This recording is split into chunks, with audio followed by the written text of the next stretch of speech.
everybody, welcome back to an episode of the 3 Count. I'm War Machine MJ, the greatest second place champion, and of course, the face of the 3 Count Mafia. And I'm here today to talk about NXT and NXT UK. So let's go ahead and start with the UK division, which aired directly before Crown Jewel. So yeah, you know what? No. We'll save that for later.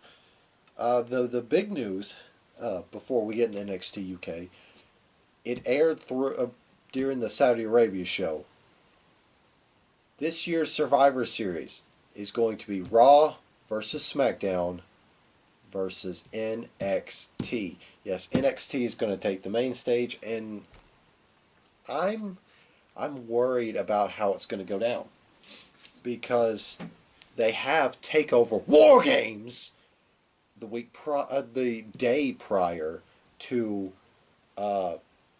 Survivor Series, and of course Survivor Series is the best of each brand facing off against each other. You know, world champion versus world champion, mid-card champion versus mid-card champion, tag team versus tag team, women's champion versus women's champion, and of course the elimination tag team matches.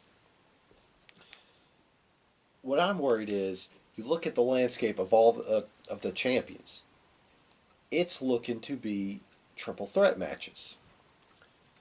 You know, the tag team scene will be, as of this recording, will be War Raiders versus the Revival versus Bobby Fish and Kyle O'Reilly of the Undisputed Era. The women's scene is going to be my future ex-wife Becky Lynch. I forgot she was Raw Women's Champion for a second. Versus the new Bayley versus Shayna Baszler. Of course, the mid-card the mid-card show would be AJ Styles, the United States Champion, taking on Shinsuke Nakamura, the Intercontinental Champion, versus Roderick Strong, the North American Champion. I just realized that is a straight heel match. I would love that match.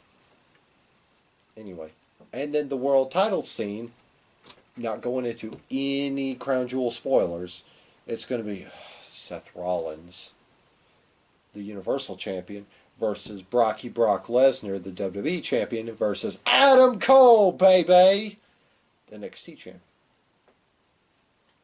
So given that's the landscape of the champions, it's going to be interesting to see what they do. Especially since, like I mentioned before, WarGames is the day prior.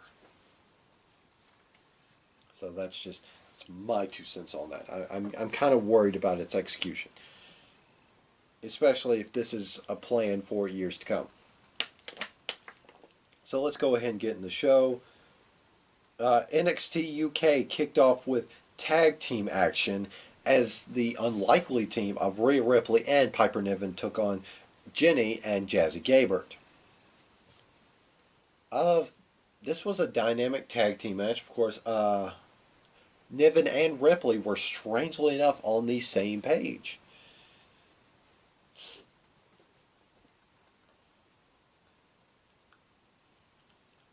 Yeah, the finish came when Piper Niven dropped Jazzy Gabert with a Michinoku driver. And yeah, the unlikely team got the win, and of course there was a newfound respect between Rhea Ripley and Piper Niven. Then it was announced later on, towards the end of the night, next week on NXT UK we're going to get a very special look at Piper Niven. So I assume they're priming her for a championship program with the current women's champion, Kay Lee Ray, which we'll talk about her in a little bit. Sorry, I had a hair on my tongue. Anyway, next was the debut of A-Kid. Well, I know what you're thinking. Is he making a joke, or is this real? A little bit of yes and no. All right, so the guy's name is A-Kid. You know, A dash kid. Um, yeah, they explained it on commentary how when he first started out, he didn't have a name, and so the crowd kept referring to him as Anonymous Kid, so A Kid. That's pretty clever. Now, I will say, prior to seeing him in WWE, I saw him in Defiant Wrestling before that. Well, they went up. You know, he's part of Team White Wolf with I forget his partner's name, but yeah, they both come from Team White Wolf Wrestling. That promotion. So yeah, A Kid making his NXT UK debut against, oh no, Cassius Ohno. Yeah, this was a pretty good match. A Kid's no slouch in the ring. He was using his agility and his MMA background to try and get the better of Cassius Ohno. Of course, Cassius Ohno was throwing away around his weight and, of course, his knockout ability. However, A-Kid got the win by countout. He beat Cassius Ohno by countout. The wrestling genius got outsmarted. Of course, the wrestling genius didn't take too lightly, or the knockout artist didn't take too lightly to that. Sorry, I don't need to reuse stuff. So he climbs back in the ring. He beats down A-Kid. And of course, he locks in the Cassius Clutch, which was one of his big moves back in his initial NXT run. Back back when he was poised to be the heavy of the Shield. Anyway, that brought out the big strong boy Tyler Bate to make the save. Of course, Tyler Bate is A-Kid's biggest fan right now. Next, we had Big Wave Roy Johnson taking on Joseph Connors. Not much to say about this match. There was an interesting point in this match where Joseph Connors, while having the advantage on Roy, starts yelling, "Is that good enough for you all? Is that good enough for you, Nigel?" And during parts of this match, they had Nigel and Tom Phillips piped into the arena speakers. It was kind of weird. I did like it, but Joseph Connors put Roy Johnson away with "Don't Look Down." Great name for a finisher. So he's up to 3 in a row after, well, being used never. Anyway, right as he goes backstage, Kaylee Ray's music hits. She comes out here and she comes out there and just puts the whole locker room on notice. Talk about how we haven't seen Toni Storm since she got beat.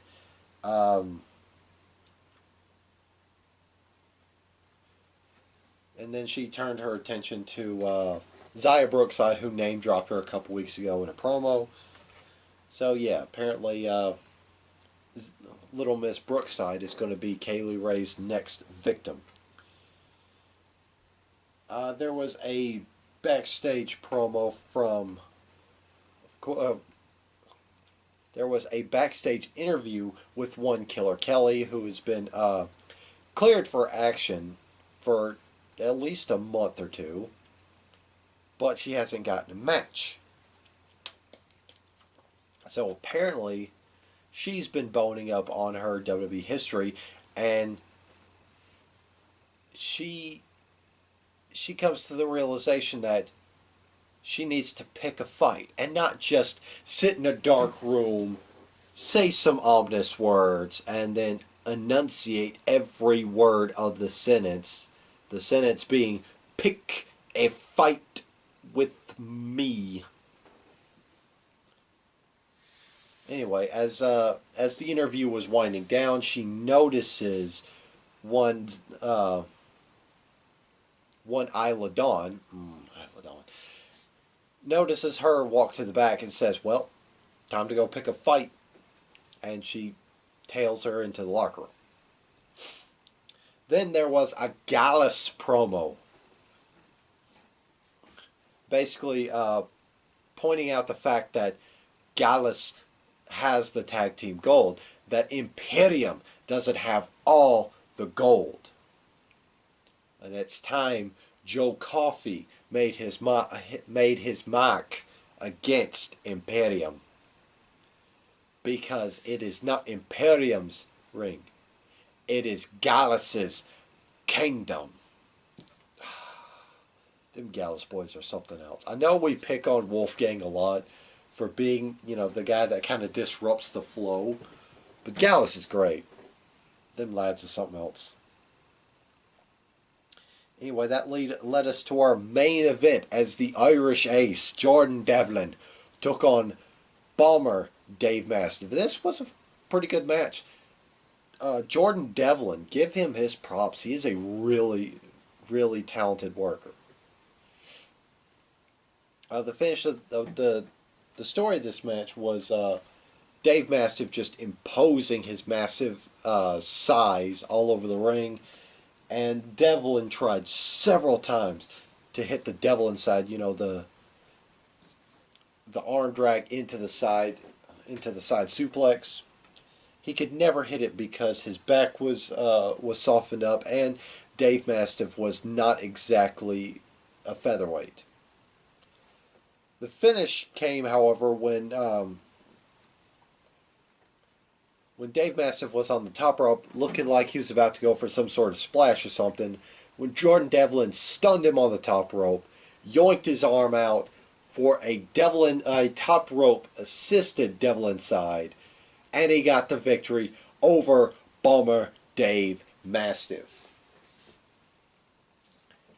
And while Jordan Devlin was celebrating in his victory, they flashed up the watermark for NXT UK, but then they threw it to the back for a auspicious scene as Ilya Dragunov and Alexander Wolf, forgot his name for a second. I wanted to say Walter White, but that's still wrong. That's completely wrong. Anyway, they were having a spirited discussion behind the interviewer lady, and she went up to him asking what it was all about. Wolf was like, "Nah, you don't need to know." Then he posed the question to Ilya Dragunov. He said, "What's it gonna be? If you join Imperium, just think about all the opportunities that would come your way. But if you turn us down, you'll regret it."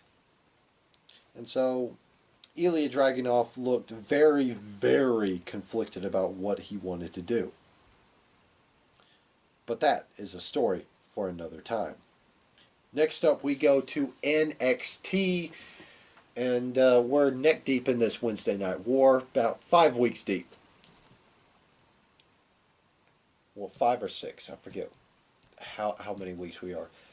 Yeah, this was a massive dip this week for both for AEW, but a slight dip for NXT.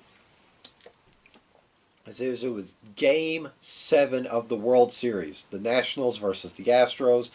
I believe the Astros won. Oh, I don't know. I'm not a baseballer.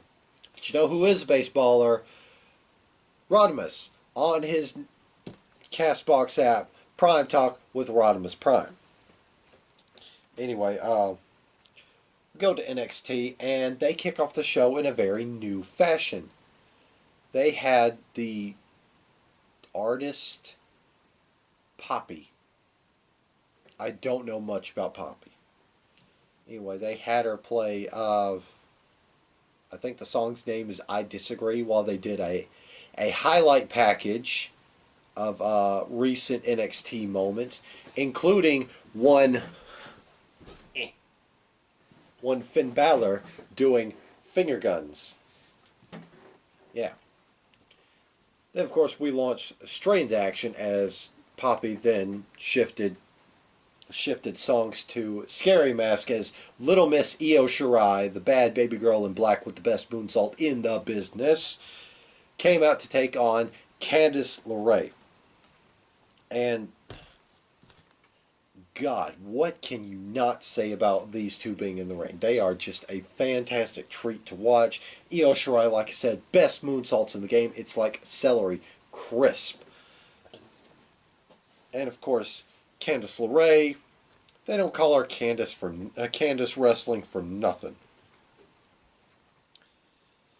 However, in the ring, in the finish for the ring, damn it, the finish.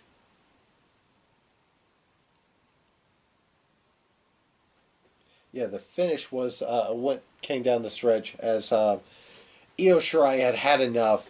She was about to bring in a steel chair when the referee stopped her. And of course, LeRae belted her, knocked her down, and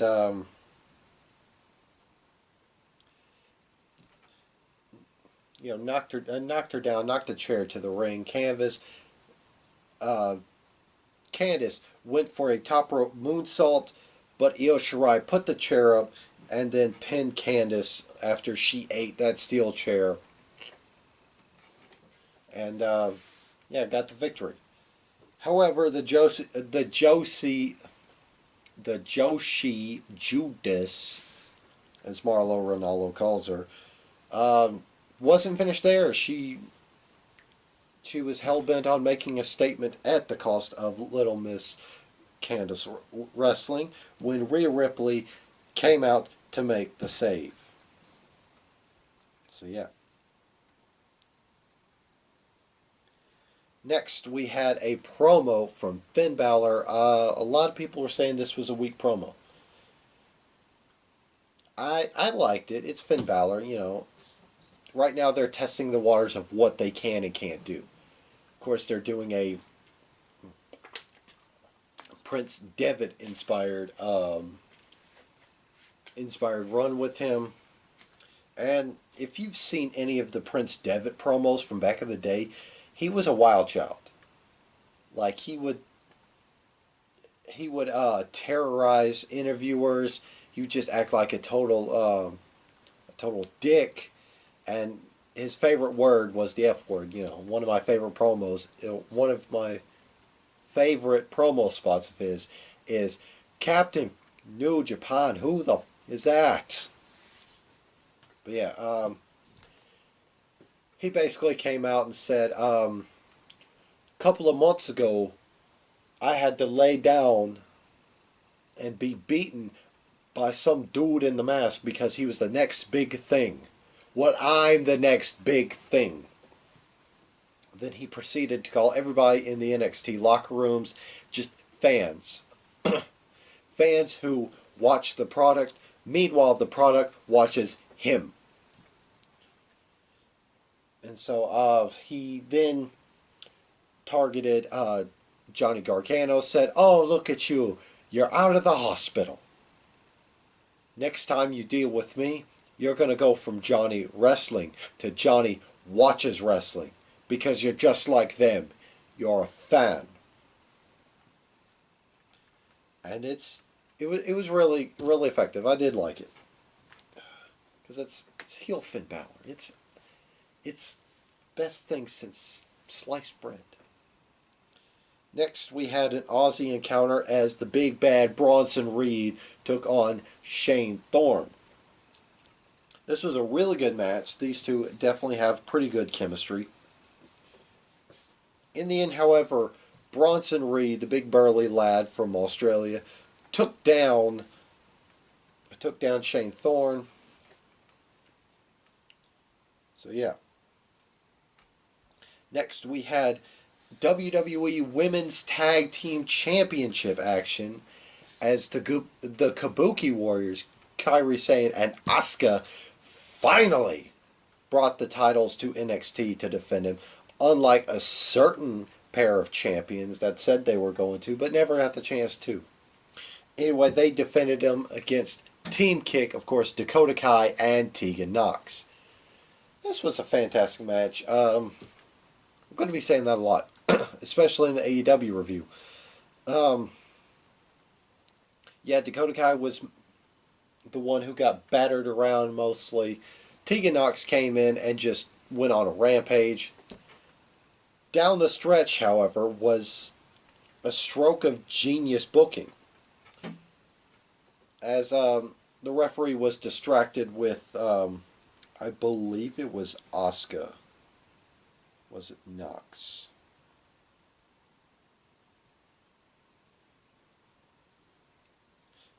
Yeah, no. Kairi Sane distracted the ref, while Asuka just blasted Dakota Kai in the face with the green mist. You know, everybody since Asuka belted that out, everybody that has eaten it so far has just gotten, like, one side of their face or the top half of their face. No, Dakota Kai had a whole face full of that. She ate it while the referee wasn't looking. Kairi Sane hit the insane elbow and covered, while she was pinning Dakota Kai, she covered her face so the referee wouldn't see the green mist. Afterwards, you see the referee go, "Oh no." So yeah, it's a fantastic match.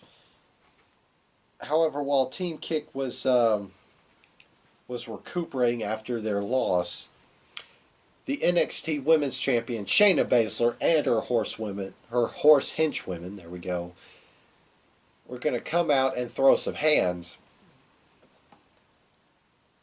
But of course, all hell broke loose because while the hench horsewomen and Shayna were going after Tegan and Dakota Kai, Rhea Ripley came out there to help out the faces, followed by Io Shirai, followed by Candice LeRae, followed by Bianca Belair, and it just became a whole freaking melee in the ring of the big names in the women's division. William Regal pops up on the crow's nest and says, "Enough is enough. I can't take this anymore between all of you. WarGames! First ever women's WarGames. I am on board." So it's going to be a 5-on-5 women's WarGames match as Team Baszler, which is Shayna Baszler, Jessamine Duke, Marina Shafir, Io Shirai, and Bianca Belair will take on Team Rhea Ripley, which is Rhea Ripley, Team Kick, Dakota Kai and Tegan Nox, Candice LeRae, and a mystery partner. There's several names floating through the air about who it's going to be. Mia Yim's one of those names because they had a mini video package for her. She could be it. I say it's going to be Toni Storm because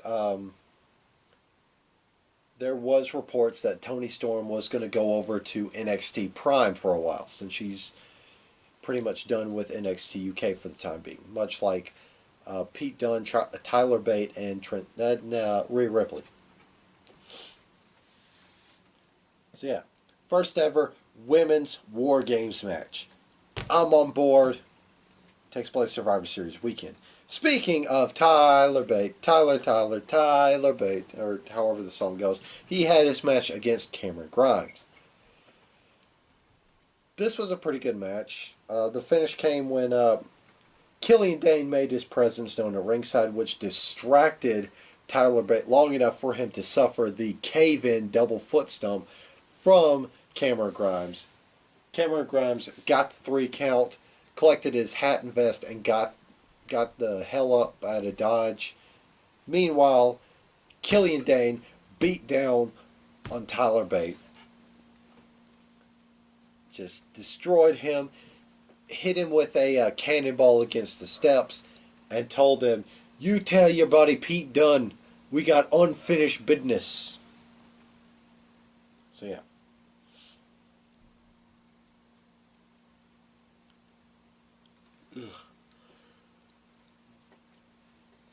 Next, we had in the main event, we had the Undisputed Era's Bobby Fish and Kyle O'Reilly taking on Matt Riddle and Keith Lee. Yeah, basically some payback for last week when the Undisputed Era decided to make Keith Lee a victim after that triple threat match. This was another bang-up barn burner of a match between these two. However, in the end, with the assistance of Adam Cole, baby, and Roderick Strong, Bobby Fish and Kyle O'Reilly got the victory. But that wasn't the end, as Undisputed Era decided to once again attack Keith Lee. Then out comes Tommaso Ciampa, who, being the crutch-wielding warrior that he is, well, basically fended off the Undisputed Era, and I didn't get to catch the end of it because Hulu, I don't know, chopped off the last couple of minutes. But yeah, Tommaso Ciampa grabbed a mic and said, "Goldie, Daddy's going to war." So there's potential for another WarGames match on the card. Oh, and yeah, apparently Matt Riddle is starting to add Goldberg moves to his repertoire because where he took out Kyle O'Reilly with a spear and a jackhammer. So, give us that match, please. Anyway, that is NXT and NXT UK for the week. Yeah, just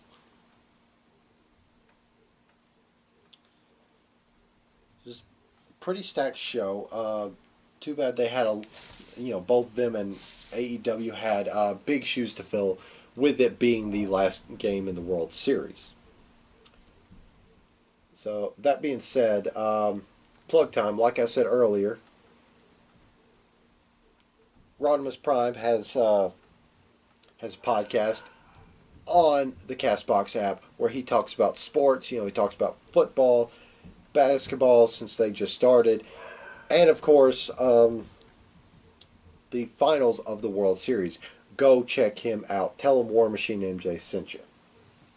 Anyway, that being said, I'm the greatest second place champion in 3-count history, and I am the face of the 3-count Mafia, War Machine MJ, and I will see you guys next time.